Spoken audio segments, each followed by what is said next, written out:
It's a Thursday morning when I'm pre-recording the show ahead of the weekend. It's overcast here in Cape Town. We have some light rain forecast between now and Saturday. So the sting should be out of the ground. We should have perfect underfoot conditions for the big meeting at Hollywoodbets Kenilworth on Saturday. Hello from me, Rouvaun Smit. Welcome. Good to have you along for a short thing as we preview this 9-race program that has been put together for Hollywoodbets Kenilworth on Saturday, featuring the Hollywoodbets Cape Guineas, a grade 1 to be run over 1600 metres, and we also have 2 other graded races that will be supporting the grade 1 on the day, and then we've also got the Kaapse Klopse that will certainly be attracting many people to the racecourse to come and enjoy some festive cheer. Look forward to seeing you at the races on Saturday, where the first gets underway at 12:20. You need to be on 5 minutes before that if you are going to be taking your Hollywoodbet Punter Challenge selections. I don't think 1, nor 2, or 3, I think a couple of people can actually win this on Saturday, because this to me looks like a race where the cream will rise to the top. I don't foresee any real surprises coming because we have some very, very good horses that will be stepping out onto the track. Take your bet slip. Make sure you're in line for those big cash incentive prizes. And let me wish you the best of luck. And let's hope that I can help you find those winners. So, the first race on the program is the Commonwealth Plate, where 8 runners will contest this 1,000 metre race contest. 7 of the 8 runners in this contest are unraced. Now, they normally say the betting is a good guide. 1 She's My World is a 3-1. 5 Parental Guidance is a 3-1. 6 Better Man a 3-1. Does the betting help us in any way? That's the question. I'm the kind of person, about 15 minutes before the off, I like to see them come into the ring, circle in the pre-race parade, then come out and go down to the start before I make an informed decision. That's how I normally look at it. Whether you do that or whether you go according to the betting, it's your choice. But at this stage, I'm not going to stick my neck out for race 1, so I'm going to pass that one by. Hopefully, in race 2, I can help you. It's the Summer Coronation Plate for fillies over 1,000 metres, where 7 of the 10 runners in this contest are first-timers, and it's very interesting to note that there are 2 first-timers topping the bookmakers' betting boards.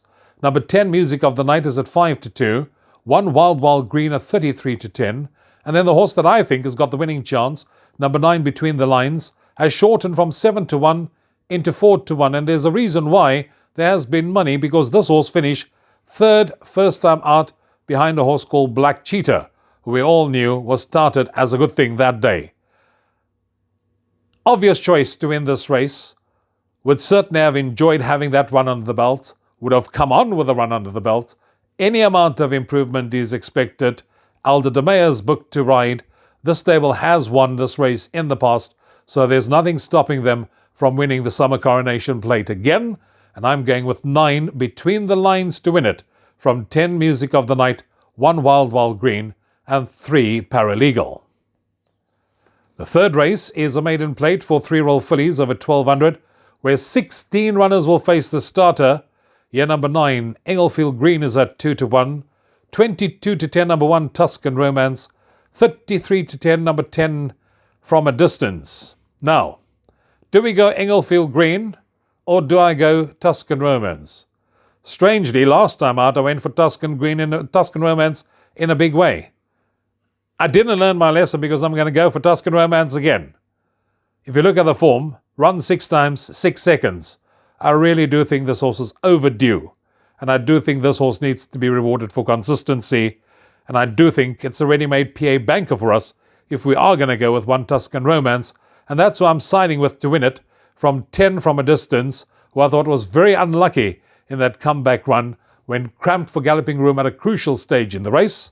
For third, I'm going with 9 Englefield Green, who in all likelihood could win it, will be doing his best work late in the closing stages, and wouldn't surprise me if that one wins it, and Tuscan Romance will have to settle for second again.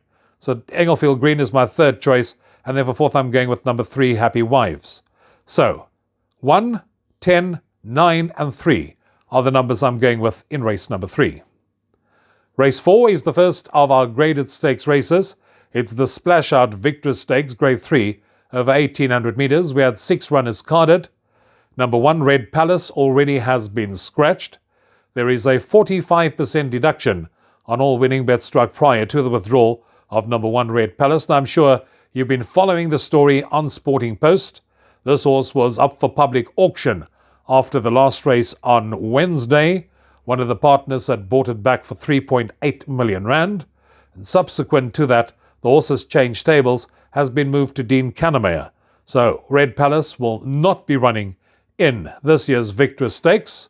And in fact, Red Palace was never the horse that I was going for. In fact, on the revised betting, the horse that's odds-on favourite is in fact my first choice selection, and that's number 4, Sarki, who is currently at 7-10, who was stowaway and was running on very nicely when making a seasonal debut in that non-black type Summer Bowl. With that run under the belt, I think we can expect improvement to come.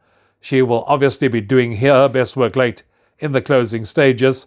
She won this race last year, and I do think that she's got what it takes to come and defend a title.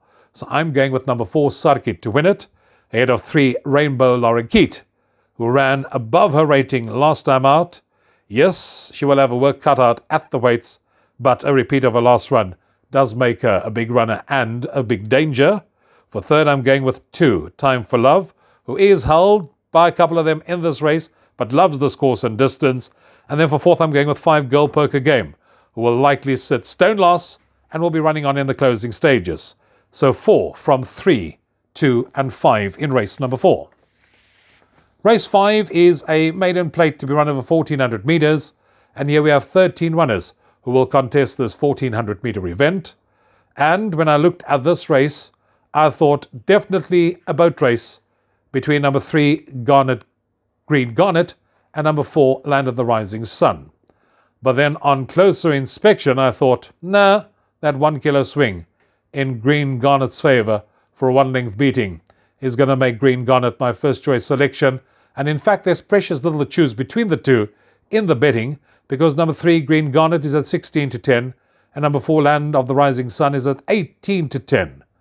Green Garnet is having its peak run. Gavin Arena will ride it from a plum draw of 3.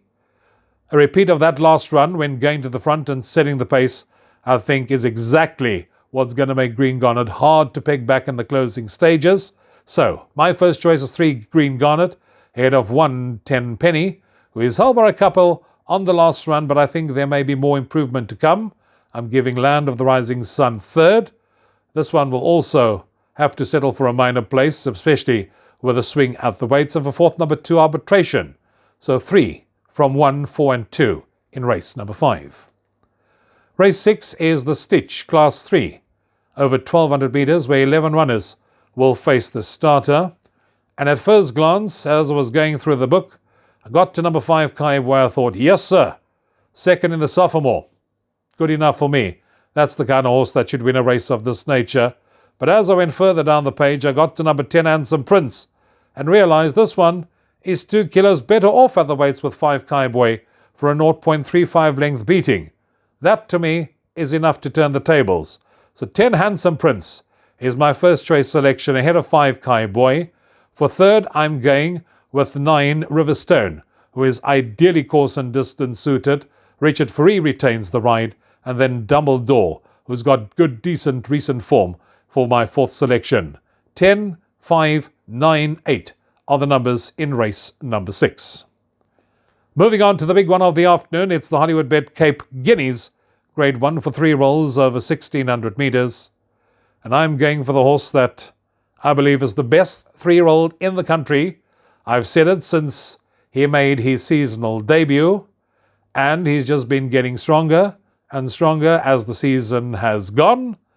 This will be his mission as things stand for the Cape summer season, and I'm looking no further than number 1, Main Stripe.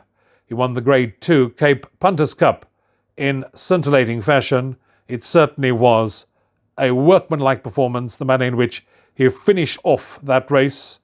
He jumps from pole position. Gavin Arena has got to name well, retains the ride. And to me, a banker on the day, and the horse they will have to beat. Many people from up north are saying, no.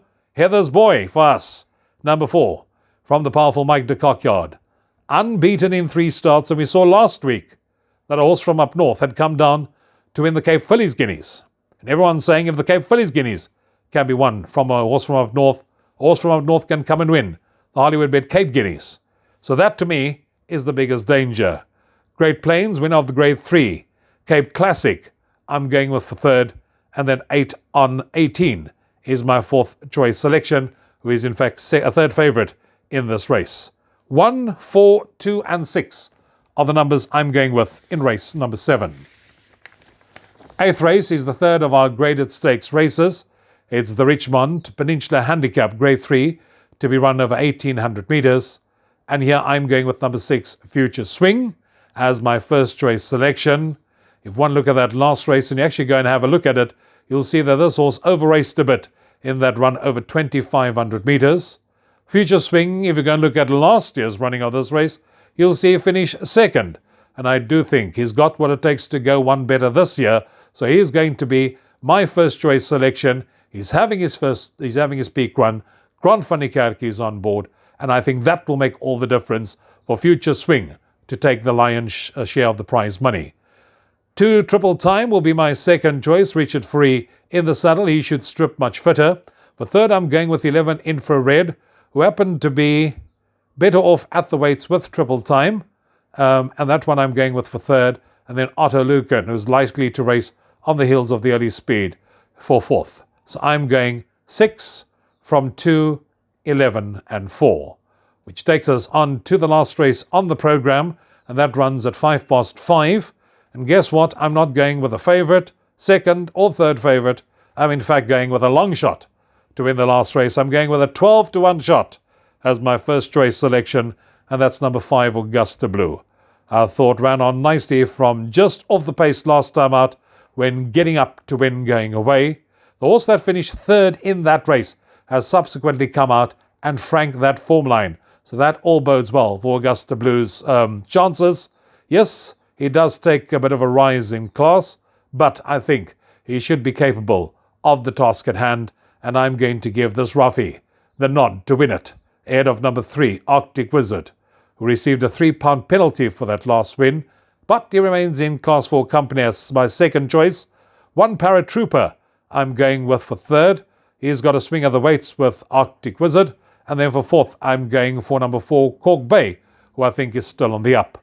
5, 3, 1 and 4 are the numbers I'm going with in the last of the afternoon at Hollywoodbets Kenilworth.